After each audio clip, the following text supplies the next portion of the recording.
నమస్కారం అశోక్ గారు. నమస్తే అన్న. వైఎస్ఆర్సీపీ పార్టీ వాళ్ళ అక్కసు అమరావతి మీద ఇంకా తీరినట్లు లేదేమో అనిపిస్తుందండి. ఎందుకంటే మనం గతం ఒకసారి గుర్తు చేసుకుందాం. గతంలో 2014-19 మధ్యలో ఇదే వైఎస్ఆర్సీపీ పార్టీకి సంబంధించినటువంటి మంగళగిరి ఎమ్మెల్యేగా పనిచేసినటువంటి అంటే రామకృష్ణ గారు మనందరికీ తెలుసుగా. అవునమ్మా. ఆయన్ని కరకట్ట కమల్ హాసన్ అని కూడా పిలుస్తారు ముద్దుగా మంగళగిరి ప్రజలు. ఈ కరకట్ట కమల్ హాసన్ గారు వరల్డ్ బ్యాంక్కి ఎన్నోసార్లు మెయిల్ పెట్టడం జరిగింది, మనందరికీ తెలుసు. అవును. అలాగే వాళ్ళను సపోర్ట్ చేసేటటువంటి కొంతమంది అప్రకటిత మేధావుల చేత గ్రీన్ ట్రిబ్యునల్ కూడా మెయిల్స్ పంపించడం, లెటర్లు రాయడం ఇటువంటివి చేశారు. అవును. ఇంకొంతమంది కొన్ని అడుగులు ముందుకేసి ఏకంగా ప్రపంచ బ్యాంకుకి ఆకాశరామన్న ఉత్తరాలు కూడా రాసినటువంటి ఘటనలు మనం చూసాం. అవునన్న. వాళ్ళ యొక్క పాచికలు పారో మరి ఇంకోటో 2019లో వాళ్ళు అధికారంలోకి రావడం జరిగింది. వచ్చిన తర్వాత అమరావతిని ఏ విధంగా నాశనం చేశారో 5 ఏళ్ల పాటు మనం కళ్ళారా చూసాం. తర్వాత ప్రజలు తేరుకొని జగన్మోహన్ రెడ్డి యొక్క మోసాన్ని గ్రహించి మొన్నటి ఎన్నికల్లో కూటమికి అద్భుతమైనటువంటి మ్యాండేటరీ ఇవ్వడం జరిగింది. 94% స్ట్రైక్ రేటుతో 164 సీట్లు ఎన్డీఏ కూటమికి నారా చంద్రబాబు నాయుడు గారి నాయకత్వాన్ని మెచ్చి ఇవ్వడం జరిగింది. అవును. దారుణాది దారుణంగా 151 సీట్లు సాధించి అధికారం చేపట్టినటువంటి జగన్మోహన్ రెడ్డి మొన్నటి ఎన్నికల్లో 11 సీట్లకు పరిమితం అయిపోయి దారుణాది దారుణంగా ఆయన ఓడిపోవడం కూడా జరిగింది. అంటే ప్రజలు ఇంత చీకొట్టినా, ప్రజల చేత ఇంత చీత్కారానికి గురైనా ఇంకా అమరావతి మీద వాళ్ళు విష ప్రచారం చేస్తూనే ఉన్నారు, అక్కసు కక్కుతానే ఉన్నారు. నిన్నటికి నిన్న మళ్ళీ సేమ్ ఫార్మెట్ అన్నమాట. అంటే 14-19 మధ్యలో ఏదైతే వాళ్ళు ఆ ఫార్మెట్ అవలంబించారో అదే మళ్ళీ రిపీట్ చేస్తూ ఉన్నారు. వరల్డ్ బ్యాంక్కి ఆకాశరామన్న ఉత్తరాలు రాస్తూ ఉన్నారు, మెయిల్స్ పెడతా ఉన్నారు. ఇదొక డెడ్ ఇన్వెస్ట్మెంట్ ప్లేస్ అని చెప్పేసి, ఇది మునిగిపోతుందని చెప్పేసి, మీరు ఇచ్చే డబ్బులు నీళ్ల పాలవుతాయని చెప్పేసి ఇట్లా విపరీతంగా అక్కసు కక్కుతా ఉన్నారు. ఈ పరిణామాలన్నిటినీ చూస్తే మీకేమనిపిస్తుంది? నా ఈ వీడియో వరకు తల తోక ఇంకొకటి ఎక్కడ మొదలు పెట్టి ఎక్కడ ఎండ్ చేయాలో నాకు అర్థం కావట్లా. ఎందుకంటే అమరావతి అనేది ఒక బిజినెస్ కి సంబంధించిన మ్యాటర్ కాదు. రియల్ గా నేనైతే ఒకప్పుడు అట్లా అనుకుంటా ఉన్నా, మాది అమరావతి కాదు వేరే ప్రాంతము. బాబు గారు అంటే అమరావతి అంటున్నాడే నేను కూడా చాలా సార్లు బాధపడినా, స్వయంగా నా విషయం చెప్తున్నాను. కానీ నేను అమరావతి గురించి తెలుసుకున్న తర్వాత అమరావతి అంటే ఒక ఎమోషన్, రియల్ గా చెప్తున్నానా, నా స్వయంగా ఎక్స్పీరియన్స్ ఇది. వాస్తవంగా అందరి మాదిరినే నేను అమరావతి అంటే బిజినెస్ అనుకునేవాడిని, ఇది అమరావతి అంటే ఎమోషన్ నా వరకు. ఎందుకంటే ఇప్పుడు చెప్పిన పాయింట్లో ఒక విషయం, అదే వరల్డ్ బ్యాంక్కి సంబంధించి ఇక్కడ ఏడైనా బ్రాంచ్ ఉండి వాళ్ళ కర్మగాలి మన అమరావతి దగ్గరనో విజయవాడలోనో వైజాగ్లోనో వాళ్ళ బ్రాంచ్గా ఉంటే ఆ యొక్క బిల్డింగ్ పైన ఈ టైం బాంబులు పడిపోయిండేటి. నాకు ఆ నమ్మకం ఉండదు. ఎందుకంటే అక్షరాల అది టీడీపీ పైన ఇంకొకరి పైన అని కాదు, అల్టిమేట్గా జగన్మోహన్ రెడ్డి ఇగో గెలవాలా. ఇక్కడ ఏంటంటే బాబు గారు సీఎంగా ఉన్నారు, ఆయన సహించలేని వ్యక్తిత్వం అయింది. సో ఏమి చేసినా కూడా ఇంక వీళ్ళకు ఉండే సోర్స్ ఇదే, ఆకాశరామన్న ఉత్తరాలు రాయడము, ఈ మెయిల్ పంపించడము. అక్కడ పొరపాటున ఆ మెయిల్లో ఓడి కన్నా బ్లాక్ చేసి ఉంటే వీళ్ళు వేరే మెయిల్ క్రియేట్ చేసుకొని మళ్ళీ అదే లైన్లో పంపిస్తారు. అంటే అదొక కర్మ. మన రాష్ట్రంలో ఈ వైసీపీ ఉండడం మనం చేసుకున్న కర్మ. ఇప్పుడు అమరావతి విషయానికి వస్తేనా, మొన్న దగ్గరలో అంటే వీళ్ళు దావోస్లో ఉన్న సమయంలో ప్రపంచవ్యాప్తంగా ఏ అయితే పెద్ద పెద్ద సమస్యలు వచ్చాయో అక్కడి నుంచి ఇక్కడికి పెట్టుబడులు రావాల్సిందిగా నాయన కొడుకులు కష్టపడతా ఉన్నారు. ఎవరు? చంద్రబాబు గారు, చిన్నబాబు గారు ఆ టైంలో కష్టపడతా ఉంటే ఇక్కడ కవిత్వాలు రాస్తా ఉంటారు సాక్షి వాళ్ళు. ఆ కవిత్వాలు పక్కన పెట్టేసి కథల్లోకి మళ్ళినారు. ఆ కథల్లో భాగంగా గొంతుల్లో అంట చేపలంట అమరావతిలో అంట మేము చూసిన కథనం. అది వాళ్ళు చెప్పిందే నిజం అని కూడా అనుకుందాం, అది నిజమే. కానీ ఎందుకు నిజమైంది అది? అక్కడ వైజాగ్, ఇక్కడ కర్నూలు, ఇక్కడ అమరావతి 3 రాజధానులు మనకు ఉన్నాయి అని అందరికి భరోసా ఇచ్చినటువంటి జగన్మోహన్ రెడ్డి అక్కడ గొంతుల్లో నీళ్లు వచ్చే వరకు నువ్వు ఏం పీకుతా ఉన్నావు? 6 నెలలు 7 నెలలు అయింది, కేవలం 6 నెలలు 7 నెలలు. బాబు గారు రాష్ట్ర వ్యాప్తంగా చూడాలా, ఈ 6 నెలలు 7 నెలల కాలంలో నీ గొంతుల్లో చేపలు దొరికే అంత దరిద్రంగా నువ్వు తయారు చేసినావు ఆంధ్ర రాష్ట్రాన్ని. ఎంత బాధాకరం నా విషయాన్ని. మరి రాజధాని అనే పేరు పెట్టినావు కదా జగన్మోహన్ రెడ్డి. సో నేను అంటుంది ఏంటంటేనా, అమరావతిలో రైతులు దాదాపు 33,000 నుంచి 35,000 ఎకరాల వరకు ఇచ్చారు. అక్కడ మొత్తం అంటే రైతులు ఇచ్చిన దాంతో పాటు ప్రభుత్వం దగ్గర ఉండే భూములు ఎన్ని కలిపి 65,000 ఎకరాలు చేంజ్ ఉందన్న. అవి పార్కులు కావచ్చు, ఈ డ్రైనేజ్ సిస్టమ్ కావచ్చు, శాసనసభలకు కావచ్చు, హైకోర్టులు కావచ్చు, వీటన్ని నిమిత్తం పానుగడ ప్రభుత్వం దగ్గర ఎక్సెస్ గా 17,000 ఎకరాల నుంచి 20,000 ఎకరాల వరకు మిగులు భూములు ఉన్నాయి. జగన్మోహన్ రెడ్డి కాలంలో ఒక్కొక్క గజం వాల్యూ 17,000, 18,000, 15,000 రేంజ్ లో ఉన్నాయి ఆయా పరిస్థితులు బట్టి, ప్రాంతం బట్టి. అంతకుముందు బాబు గారు ప్రభుత్వంలో ఉన్నప్పుడు 14 నుంచి 19 వరకు ఇది 24,000, 25,000, 30,000 ఆ విధంగా ఉండింది. అంటే డెవలపింగ్ స్టేజ్ లో ఉండింది. జగన్మోహన్ రెడ్డి వచ్చిన తర్వాత అది పడిపోయింది. ఈ రోజున మీరు కావాలంటే బ్యాకప్ చెక్ చేసుకోండి, 60,000 ఆ రేంజ్ లో ఉండాలి ఒక్కొక్క గజం. ఇప్పుడు బాబు గారు ఇస్తున్న భరోసా ఏంటంటే 2 ఏళ్ళు 3 ఏళ్ళు ఓపిక పట్టండి. ఓపిక పట్టిన తర్వాత ఈ 60,000 ఒక గజం ఉండే విలువ 3 లక్షల రేంజ్కి పోతుంది. ఈ 17,000 ఎకరాల నుంచి 20,000 ఎకరాల కన్నా అట్ ఏ టైం అది ప్రభుత్వ భూమి కాబట్టి ఎవరికైనా అమ్ముకునే వెసులుబాటు మన గవర్నమెంట్ ఉంది. వాళ్ళు అమ్మేసినప్పుడు దీని వెల కాస్త 40 లక్షల కోట్లు అవుతుంది. బాగా అర్థం చేసుకున్నా, 40 లక్షల కోట్లు. ఒక 3 లక్షల కోట్లు అటు ఇటు కావచ్చు కాక మనకున్నటువంటి అప్పు ఈ రోజుకి 15 లక్షల కోట్లు జగన్మోహన్ రెడ్డి దశకం అయిపోయినాక మనం చూసాం. వీళ్ళు మనం కడుతున్న వడ్డీ నెలకు 14,000 కోట్ల ఆదాయం అయితే 6,000 కోట్లు వడ్డీ కడుతున్నాం. మనం సంపాదించేది ఎంత, వడ్డీ కట్టాల్సింది ఎంత, వడ్డీలు కడతాం. మిగిలిన 5,000 కోట్లు మనం అభివృద్ధి ఏం చేయాలా, లేదా తెచ్చిన అప్పుని ఏ విధంగా మనం తీర్చుకోవాలా, తలకు మించిన భారం అన్న ఇది. సో 40 లక్షల కోట్లు స్వయం సమృద్ధి ప్రాజెక్ట్ అన్న అమరావతి అనేది 40 లక్షల కోట్లు మన చేతలో ఉండేటప్పుడు అట్ ఏ టైం 20 లక్షల కోట్లు మనకు అప్పు ఉన్నది అనుకోండి. ఆ రోజుకి 3 లక్షల కోట్లు ఎక్స్ట్రా వేసుకొని ఈ లోపు వీళ్ళు ప్రశాంతంగా ఉండనివ్వరు, ప్రజలకు మంచి చేయనిరు. 7,000 కోట్లు, 10,000 కోట్లు, 12,000 కోట్లు అప్పుగా చేస్తే ఇక్కడ బాబు గారు ఇది ప్రజల అవసరాల నిమిత్తము 10,000 కోట్ల అప్పు, 10,000 కోట్ల అప్పు అంటే ఈ 2 ఏళ్ళు 3 ఏళ్ళు కూడా సాగకూడదు. వీళ్ళకి ఈ లోపు కరోనాలు రావాలా, చైనాలో కొత్తగా వైరస్ పుట్టిందంట, హెచ్ఎంపివి సంథింగ్ వైరస్, అది మన ఆంధ్రాకి రావాలా. ఈ తపన, ఈ కలగండం ఎక్కువైపోయింది. ఈ 3 ఏళ్ల తర్వాత మనం 20 లక్షల కోట్ల మిగులు బడ్జెట్లోకి వస్తాము, దేశం లేకలా నెంబర్ 1 లో ఉంటాం అనేది నాకు సంపూర్ణంగా నాకు నమ్మకం ఉంది. వీళ్ళు ఈ లోపు ఇదో తిరుమలలో ఒక ఘటన జరిగినట్టు అది ఆ ఘటన ఈ ఘటన మసిపూసి మారేడుకాయ చేసి ప్రతి ఒక్కటి బాబు గారి పైన తోసేసేటప్పుడు ప్రజలు అందరం అప్రమత్తంగా ఉండాలా. ఈ మానవ ప్రమాదంగా జరిగినట్టు ప్రతి దాన్ని జగన్మోహన్ రెడ్డి వాళ్ళ బాబాయిని కదా చంపినట్టు బాబు గారి పైన తోయకూడదు.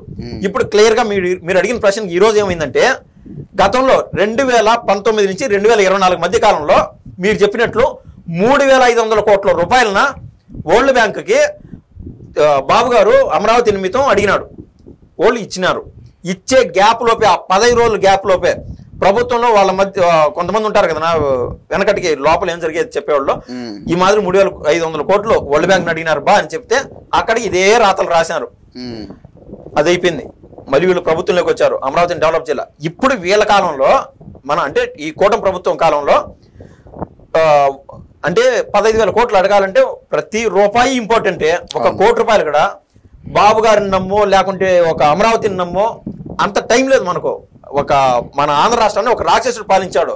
ఇటువంటి ఆంధ్ర రాష్ట్రానికి నిధులు తెచ్చుకోవాలంటే అది తలకు మించిన భారం, మనకు తెలిసిన సత్యం. సో వరల్డ్ బ్యాంక్ అడిగేటప్పుడు కేంద్రాన్ని కూడా అట్ట కదిలిచ్చి బాబు గారు అయ్యా మాకు ఇది కావాల్సి వస్తుంది అమరావతికి నిమిత్తం అని అడిగితే కేంద్రం కూడా ముందుకొచ్చి పెద్దన్న పాత్ర పోషించి వరల్డ్ బ్యాంక్ తో మాట్లాడి అయ్యా సరే ఈ 10,000 కోట్లు తీసుకొని ఇక్కడ మీరు కట్టుకున్నాడు మేము కడతామని చెప్పి పెద్దన్న పాత్ర పోషించి వాళ్ళు హామీ ఉన్నారు. ఆ వరల్డ్ బ్యాంక్ ఇచ్చేటటువంటి ఆ 11,000 రూపాయల కోట్లు 15,000 కోట్లు 15,000 కోట్లు ఆ 15,500 కోట్లు. ఓకే, ఆ 15,500 కోట్ల రూపాయలు మరి కేంద్రం బాధ్యత తీసుకుంది అంటే ఆంధ్రప్రదేశ్ రాష్ట్రానికి అయితే అది అప్పు భారం లేదు. స్వయంగా నిర్మలా సీతారామన్ గారు కూడా చెప్పారు. వీళ్ళు కేవలం అంటే ఆంధ్ర అనేది ఇక్కడ ఎవరైతే స్టేక్ హోల్డర్ అంటే కేంద్ర ప్రభుత్వం stake holder, real share holder ఎవరు ఉన్నారంటే అమరావతి, ఇక్కడ బాబు గారు ఈ కూటమి ప్రభుత్వం. సో ఈ స్టేక్ హోల్డర్ ఏది అంటే ప్రామిసరీ నోట్ ఉంటది కదా, దాంట్లో సాక్షి సంతకాలు మాత్రం అక్కడ వీళ్ళు తీసిచ్చారు. అంటే సింపుల్ గా అర్థమయ్యే విధంగా ఏంట్రా అంటే ఆంధ్రప్రదేశ్ కి మీరు డబ్బులు ఇవ్వండి, ఒకవేళ వాళ్ళు కడితే ఓకే, కట్టలేదంటే మేము కడతాం. కానీ కేంద్ర ప్రభుత్వం మోడీ గారు వాళ్ళు ఇచ్చిన భరోసా ఏంటంటే 10,000 కోట్లు మేము కడతాం అనేది. అది మనకున్న ఇంటర్నల్ విషయం. వరల్డ్ బ్యాంక్ బయట నుంచి అప్పు తీసుకున్నాం, అప్పు నేను కడతాను లేబా అని వీళ్ళు మనకు చెప్పారు. అక్కడ దాకా హ్యాపీ. అమరావతి రెండు చెప్పా కదా ఇందాక కూడా మధ్యలో కూడా ఒక పాయింట్ చెప్పా, ఏంటంటే 5,000 కోట్లు 7,000 కోట్లు 14,000 కోట్లు ఇలా అప్పు తీసుకునేటప్పుడు ప్రతి దానికి ఇంతలా అక్షరాలతో కవిత్వాలు కథలు రాయడం సాక్షి వాళ్ళకి అలవాటు అయిపోయింది. నేను కావాలని 3 లక్షల కోట్లు ఎక్స్ట్రా చేసి చెప్తున్నా. 15 లక్షల కోట్లు మనకున్న అప్పు, 3 లక్షల కోట్లు మహా అంటే బాబు గారు చేయరు, అటువంటి వ్యక్తి కాదు. 1,50,000 కోట్లు అయినా అప్పు చేసే వరకైనా మనము మనశ్శాంతిగా కుదుటుగా ఒక క్లారిటీగా కన్నా ఉంటే 3 సంవత్సరాల్లో మన ఆంధ్ర రాష్ట్రం దేశం లెక్కలో నెంబర్ 1 అవుతుంది. సో అక్కడ ఈ 10,000 కోట్లు అప్పు అడగడం జరిగింది. కానీ వీళ్ళు ఆకాశరామన్ ఉత్తరాలు రాయడం, ఆ మెయిల్స్ రాయడం ఇవన్నీ చూసాం. ఎవరికైనా భయమే కదా, 1,00,000 రూపాయలు కానీ భయపడుతున్నాము. వాళ్ళు ఆటోమేటిక్ గా నాయన ఇది ఏం జరుగుతుందో స్వామి అని చెప్పి అక్కడి నుంచి ఒక కమిటీ ఇక్కడికి పంపించి అక్కడ ఉన్నటువంటి అమరావతిలో ఉన్నటువంటి రైతులను వాళ్ళతో వీళ్ళతో మాట్లాడి కమిటీ ఏర్పాటు చేసుకొని ఇక్కడ నో ఇష్యూ అట్ ఆల్, వీళ్ళకి అప్పు ఇవ్వచ్చు అని వాళ్ళు వెళ్ళిపోయినారు. ఇప్పుడు కొత్తగా 40,000 కోట్లకు సంబంధించి టెండర్ పిలుస్తున్నారు బాబు గారు. ఏది అమరావతి పన్నుల నిమిత్తం వరల్డ్ బ్యాంక్ నుంచి 10,000 కోట్లు, కేంద్ర ప్రభుత్వం నుంచి అంతో ఇంతో సొమ్ము, ఆంధ్ర రాష్ట్ర ప్రభుత్వం నుంచి అంతో ఇంతో సొమ్ము, ఇంత కలిపి 40,000 కోట్లకు సంబంధించి టెండర్లు పిలుస్తున్నారు. ఎందుకు? అమరావతి డెవలప్మెంట్ కోసం. ఈ లోపు ఎమ్మెల్సీ కోడ్ అమల్లోకి రాబోతుంది. ఇటువంటి టైంలో దీనికి ఇంకాస్త డిలే చేయాలి అమరావతి డెవలప్మెంట్ అని చెప్పి, అది ఏం పైశాచికత్వం నాకు తెలియదు. కానీ నీకేమైనా పోరాటం ఉంటే బాబు గారితో పోరాడు, లేదా టీడీపీతో పోరాడు, లేదంటే మున్సిపల్ చైర్మన్లో ఇవన్నీ ఉంటాయి కదా వాళ్ళతో పోరాడు. అమరావతి అనేది మా ఎమోషన్, మా డెవలప్మెంట్ ఇది అన్న. అది బాగా ఇప్పుడు హైదరాబాద్ అందరికీ నువ్వు నేను పరిగెత్తుకొని ఎందుకు వస్తాం, బెంగళూరుకి ఎందుకు పోతున్నాం, బతకడానికే కదా, ఉండూరులో బతకలేకనే కదా మనం వస్తుంది. సో ఈ 40,000 కోట్లకు సంబంధించి బాబు గారు ప్రాజెక్టులు పిలుస్తున్నారు. ఈ టైంలో మళ్ళీ అదే తతంగం, ఇవి ఏమి చేయలేక నేను అందుకే మీరు అక్షరాలు మళ్ళీ గుర్తు చేసి చెప్తున్నా, వరల్డ్ బ్యాంక్కి వీళ్ళు మెయిల్ ఎందుకు చేస్తున్నారంటే వాళ్ళు ఎక్కడుంటే వాళ్ళు చంపేసేవాళ్ళే ఈ వైసీపీ వాళ్ళు. నిజమన్నా దీనికి ఒక ఎగ్జాంపుల్ చెప్తానా. ఏదన్నా ఇప్పుడు టీసీఎస్ చంద్రశేఖరన్ గారు ముంబైకి పోయి, లోకేష్ గారు ముంబై పోయి ఆయనతో మాట్లాడి అది సార్ అని చెప్పుకొని సీఈఓని పిలుచుకొచ్చి బాబు గారితో కూర్చొని పెట్టి మాట్లాడినారు. మొత్తం అయిపోయినాక రెడ్ వచ్చా మొదలెట్టా అన్నట్టు లాస్ట్లో ఒక క్వశ్చన్ ఏంటంటే, నెక్స్ట్ మళ్ళీ మీరు ఓడిపోతే పరిస్థితి ఏంది బా అని. ఎందుకంటే వాళ్ళు గతంలో చూసారన్నా అశోక్ లైలాండ్ ఇంకొక 3 నెలల్లో ఉద్యోగస్తులు వచ్చి పనులు చేసుకునే వాళ్ళు మొత్తం కార్యం అంతా అయిపోయింది పని. ఈయన జగన్మోహన్ రెడ్డి అనే సైకో ప్రభుత్వంలోకి వచ్చాడు, ఎట్రపోయిందో ఏమో తెలియదు, 4-5 నెలల్లో తట్టాపుట్టా సర్దుకొని వెళ్ళిపోయింది. అంటే జాకీ కూడా ఎన్ని చూసాం కదా. అంతెందుకు అనంతపూర్లో కియా మోటార్స్ అని మనం పోయి చూస్తే పెద్ద కొన్ని టూ మచ్ హెవీ ఇన్వెస్ట్మెంట్, దానితో అనుబంధ సంస్థలు ఉంటాయి కదా, అన్నీ ఒకే చోట తయారు చేయరు. దాన్ని నమ్ముకొని ఒక ఎగ్జాంపుల్ ఇంకొకటి ఇట్లాంటి ఎన్నో మీకు అర్థమయ్యే రీతిలో చెప్తాను ట్రై చేస్తున్నాను. విజయవాడలో సూపర్విజన్ అనే సిఏ అకాడమీ ఉంది, చదువులు చెప్పే అకాడమీ. దాని చుట్టూరు 1000 పైన ఉంటాయినా. ఏది టిఫిన్ హోటల్స్ ఎప్పుడు బిజీనే. ఎందుకంటే ఒక సంస్థ బాగుపడుతుందంటే దాని చుట్టూరు అనుబంధ సంస్థలన్నీ బాగుపడతాయి. మీకు అర్థమయ్యే రీతిలో చెప్పాలని ఆ మాట చెప్తున్నాను. సో ఈ కేయాకి సంబంధించి అనుబంధ సంస్థలన్నీ వచ్చిండాల. తద్వారా 1000 ఉద్యోగాలు వాళ్ళు నమ్ముకొని చిన్న ఉంటారు కదా, అంగళ్ళు కావచ్చు, ప్రతి ఒక్కటి కూడా దాన్ని డెవలప్మెంట్ అంటారు. మనం దాన్ని ఈజ్ ఆఫ్ డూయింగ్ బిజినెస్ అంటారు. మనం డబ్బు పెట్టుకున్నప్పుడు ఈ మన రాష్ట్ర ప్రభుత్వానికి అంతో ఇంతో పోతుంది, కేంద్ర వాటా కొంచెం పోతుంది. నిరంతరం ఇది బిజినెస్ ఉంటే ఆటోమేటిక్గా రాష్ట్రం డెవలప్ అవుతుంది. ఈ విధంగా ఉంటుంది. కానీ జగన్మోహన్ రెడ్డి మళ్ళీ ఇదే పని చేపించాడు. వాళ్ళు మళ్ళీ మొదటికి వచ్చారు. దీంట్లో ఏందో జరుగుతుందిరా అని తలనొప్పి నస. ఇది అమరావతి పైన క్లియర్ కట్ ఇష్యూ. దీనికి శాంపుల్గా జోడించి ఒక విషయం చెప్పి ఎండ్ చేస్తాను. ఎందుకు ఈ అమరావతి పైన వాళ్ళకి ఇంత అక్కస్సు, లేదా బాబు గారికి కానీ కూటమి ప్రభుత్వాన్ని జగన్మోహన్ రెడ్డి అంటే ఇప్పటికీ తలపోటు భయం ఎందుకు ఉండదురా అంటే, మనం చూసాం తెలంగాణలో 1,79,000 కోట్లు పెట్టుబడులు తెచ్చారు ఎవరు రేవంత్ రెడ్డి గారు అని. అదేవిధంగా మహారాష్ట్రలో ఎన్ని పెట్టుబడులు తెచ్చారని చూసాం దావోస్ నుంచి. ఇప్పటికీ ఎంతమంది ఎంఓయూలు చేసుకున్నారు, ఎంత పెట్టుబడి తెచ్చారని నారా లోకేష్ గారు బాబు గారు బయటికి చెప్పట్ల. కానీ వాళ్ళు ధీమాగా కాన్ఫిడెంట్గా ఉన్నారు ఎంత మేర తెచ్చామని ఒక్కసారిగా ప్రకటిస్తామని. ఎందుకంటే ఇదే ఆకాశరామన్ ఉత్తరాలు బయట విదేశాల్లో ఉన్నటువంటి పెద్ద కంపెనీలకి వీళ్ళు మెయిల్ చేస్తే ఈ బాబు గారితో కూటమి ప్రభుత్వాన్ని కాదు మన పరువు ఏడబోవాలన్నా. ఎంత అసహ్యం ఇది. మన వాళ్ళు బయటికి పోయి ఉద్యోగాలు చేయగలుగుతారా? ఇప్పుడు పరిస్థితులు ఎట్టున్నాయి. అమెరికాలో డాక్యుమెంటేషన్స్ అంతా కంప్లీట్ అయిపోయి పాస్పోర్ట్లు వీసా రాక 18,000 మందిని బయటికి మళ్ళీ వెనక్కి పంపిస్తున్నారు మన ఇండియా వాళ్ళని. ఇటువంటి పరిస్థితుల్లో ఇన్ఫ్లేషను వీటన్నిటికీ కారణం అవుతాయి ఇటువంటి జగన్మోహన్ రెడ్డి చేసే పోకడలు, చర్యలు. మన ఉండూరులో మనం ఉన్న కాడ బాగా బతకగలుగుతాం. అమరావతి బాగుంటే పెద్ద కంపెనీలు రాబోతున్నాయి. ఓర్వకలు కావచ్చు, అదేవిధంగా రామాయపట్నం దగ్గర బీబీసీఎల్ చేసే ప్రాజెక్టు కావచ్చు, అదేవిధంగా టీసీఎస్ కావచ్చు, ఈ లూలుమాల కావచ్చు, రకరకాల ఇట్లా లిస్ట్ చేసుకుంటే 100 రాసుకొని రావాలి. నాకు గుర్తొచ్చే విషయాలు ఇక్కడ కాదు. ఈ మేర కష్టపడుతున్నారు. అమరావతి అనేది మన ఎమోషను. ఇటువంటి సైకోల్ని ఎంత దూరంగా ఉంటే అంత మంచిది. ఇటువంటి వాళ్ళ మాటలు నమ్మాల్సిన పని లేదని నేనైతే చెప్పగలుగుతాను. ఫైనల్గా ఏంటంటే జగన్మోహన్ రెడ్డి అనే వ్యక్తికి ఆంధ్రప్రదేశ్ అభివృద్ధి చెందడం అనేది ఇష్టం ఉండదు. ఆంధ్రప్రదేశ్ ప్రజలు వృద్ధిలోకి వచ్చి వాళ్ళ కాళ్ళ మీద వాళ్ళు సొంతంగా బ్రతకడం అనేది ఆయనకు కంటగింపు. ఎందుకంటే ఇప్పుడు నేనున్నాను లేదా మీరున్నారు, మీరు చదువుకొని ఒక మంచి ఉద్యోగం చేసుకొని నెలకు ఒక 50,000 సంపాదిస్తుంటే మీకు ఎవరికి ఊడిగం చేయవలసిన అవసరం, బానిసత్వం చేయవలసిన అవసరం ఉండదు.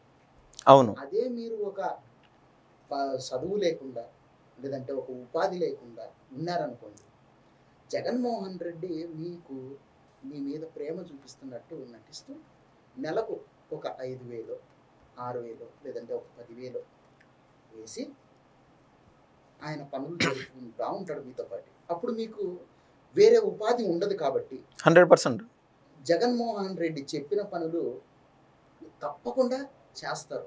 అంటే ఒక రకంగా మిమ్మల్ని బానిసం చేసేసుకుంటాడు. నా స్నేహితుల్లో చాలామంది అన్న రైతు భరోసా కోసం ఎగమలుకొని వెయిట్ చేస్తూ ఉన్నారు. ఎందుకంటే మొత్తం మీద గొప్ప ఎవరిదవుతుంది, జగన్మోహన్ రెడ్డి 5,500 వేసినాడు నాయన అని. అంటే సంవత్సరంలో 1, 2, 3 సార్లు ఇవి వేరే వేరే పథకాల రూపంలో బటన్ నొక్కుతాడు, అయిపోతుంది. 2.5 లక్షల కోట్లు ఏం ఖర్చు పెట్టాడంట. మొత్తం మీద నేను మొన్న కూడా ఒక వీడియో చేశాను, 8 లక్షల కోట్లుకి లెక్కలు తేలా అసలు.